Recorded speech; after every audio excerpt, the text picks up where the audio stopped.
नमस्कार मित्रों, स्वागत है गो भारत पर। और मैं आपका साथी भवानी सिंह। आशा करता हूँ आप सब अच्छे होंगे। और मित्रों, मैं भी अच्छा हूँ। और मित्रों, अभी मैं बैठा हूँ गोचर भूमि में तालाब के अंदर। तो मित्रों, एक बहुत ही आजकल हम जाने अनजाने में कुछ शब्दों का प्रयोग करते हैं, लेकिन हमें उस चीज़ का और शब्द का अर्थ ही पता नहीं होता है। तो कहीं न कहीं ये हमारे गोपालन से जुड़ा हुआ है। इस बारे में मुझे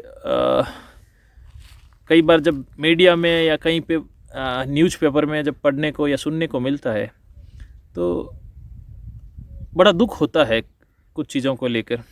आजकल हमारे यहाँ पे हम गोचर शब्द है वो भूलते ही जा रहे हैं। और गोचर की जगह एक बहुत ही बड़ी सोची समझी साजिश कहूँ, या बहुत ही ज़्यादा अति इंटेलिजेंट लोग हैं, बहुत ही बुद्धिमान लोगों का एक नया वर्ड है, जो शब्द है उसके माध्यम से हमें और किसानों को कहूँ तो ठगने की कोशिश की जा रही है। चारागाह नाम का एक शब्द है, चारागाह भूमि। मित्रों, आपको ये बताना चाहता हूँ, चारागाह और गोचर भूमि में मुझे लगता है कि बहुत बड़ा फ़र्क है। फ़र्क इस प्रकार से है, चारागाह वो भूमि होती है जहाँ पर हर कोई जानवर चराया जा सकता है। और चाहे आप भेड़ बकरी हो, चाहे कोई भी हो, चाहे गाय हो भैंस हो। लेकिन गोचर भूमि वो होती है जो सिर्फ गाय के लिए होती है। और हमारे पूर्वजों ने गाय की इम्पोर्टेंस समझी, उसका महत्व समझा, उस वजह से ही उसको धर्म के साथ जोड़कर पवित्र एक बनाया, उसको गौ माता का बराबर का एक दर्जा, एक स्टेटस दिया और उसके लिए भूमि छोड़ी। अगर आप एक पल के लिए सोचें, अगर देखा जाए तो हम गोचर भूमि ही क्यों कहें? गोचर की जगह हम भैंस चर या भेड़ चर या बकरी चर तो नहीं कहते। कभी सुना है ये वर्ड? नहीं सुना होगा, गोचर। तो अब हमारी गोचर भूमियाँ जो जितनी जहाँ कहीं भी है, वो अब चारागाहों में बदलने लगी है। बड़े शातिर होते हैं लोग जो ऊपर बैठते हैं, या जिनको नियत होती है कि इन भोले भाले किसानों को ठगने, और चारागाह भूमि घोषित की जाती है। अभी पिछले दिनों हमारे क्षेत्र की घटना है। जो आजकल गोचर भूमि है वो मतलब राज्य सरकार के अंतर्गत होती है। राजस्थान में भी राजस्थान सरकार उसकी भूमि की मालिक होती है, वो जब चाहे जो कुछ कर सकती है। वैसे मैंने ये भी सुना, मुझे नहीं पता कि कितनी सच्चाई है, कि कोई कोर्ट का डिसीजन वगैरह था, हाई कोर्ट या सुप्रीम कोर्ट का, पता नहीं इसमें सच्चाई है या नहीं, मुझे नहीं पता। लेकिन मुझे नहीं लगता कि इसमें कोई सच्चाई है, या कोई मिलावट ने संज्ञान लिया होगा, स्वतः संज्ञान लिया होगा कि इसको बचाया जाए। और लिया है तो अच्छी बात है, नहीं लिया तो अब क्या कर सकते हैं उसका, वो खैर वो बड़े लोगों की बातें हैं। तो सरकार के अंतर्गत होते हुए इस भूमि का, जैसे जैसलमेर क्षेत्र में मेरे एक मित्र है, वो इसके लिए संघर्ष कर रहे हैं, लड़ रहे हैं। वहाँ ओरण के लिए भूमियाँ छोड़ी जाए। ओरण गोचर का एक दूसरा रूप होता, जो मंदिर के पीछे भूमि छोड़ी जाती थी, जहाँ आपको गायें चराने की छूट होती थी।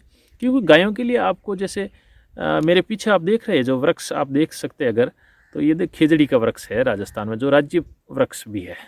तो ऐसे खेजड़ी के वृक्ष हमारे पश्चिमी राजस्थान में काफ़ी मिलते हैं। तो खेजड़ी के वृक्ष मेनली क्या होता है कि भेड़ बकरी वाले इसको काटते हैं। मैं उनका विरोधी भी नहीं हूँ, अगर उसको अच्छे ढंग से 2 वर्ष में एक बार उसका काटा जाए, उसको संवर्धन किया जाए, उसकी डालियाँ पत्ते खिलाए जाए, तो वो हम आगे उसको संवर्धित करके उसको और आगे चला सकते हैं। लेकिन बेतरतीब अनियमित ढंग से कटाई हो रही है। और वो तो चलो ठीक है, एक छोटे स्टेक होल्डर है जिनको हम डायरेक्ट जाके उनके ऊपर अपना गुस्सा निकाल सकते हैं, उनको लड़ सकते हैं।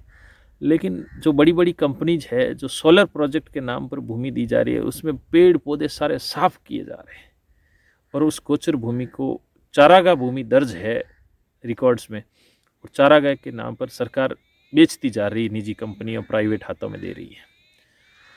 और मुझे लगता है कहीं न कहीं ये सरकार के अंतर्गत बैठे जो बड़े बड़े सो कॉल्ड तथाकथित अफसर है, जो बड़े बड़े एग्ज़ाम पास करके आते हैं और अपने आप को बहुत बुद्धिमान कहते हैं, मुझे लगता है कि मूर्ख है हम।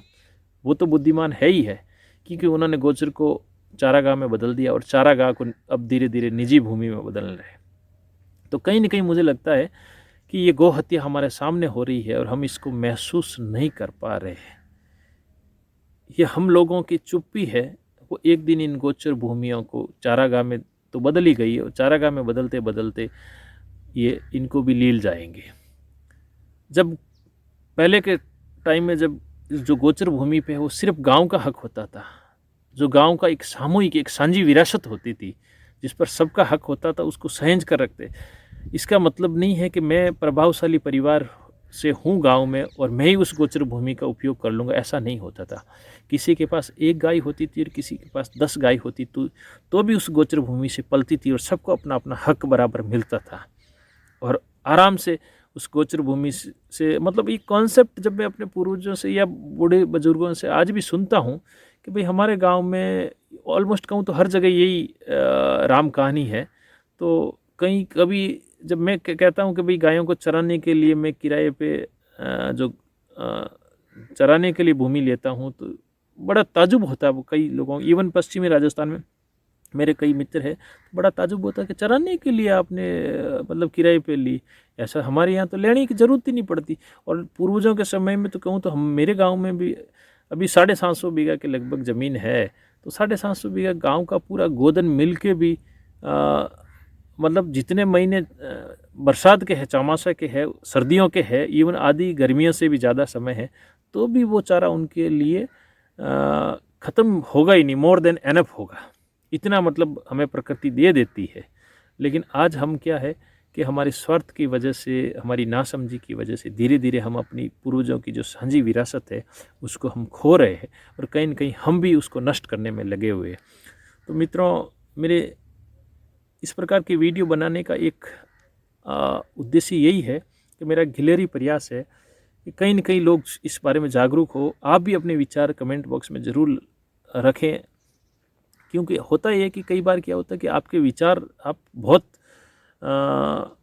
जानते हो, बहुत समझते हो, आपके पास इनोवेटिव आइडियाज़ होते हैं, लेकिन जब तक आप उन इनोवेटिव आइडियाज़, उनके विचारों को आप इम्प्लीमेंट नहीं कर पाएंगे, आप उनको कोशिश करके उनको लागू नहीं कर पाएंगे, तो उनका कोई महत्व नहीं रह जाता। तो वीडियो के माध्यम से मैं भी यही प्रयास कर रहा हूँ।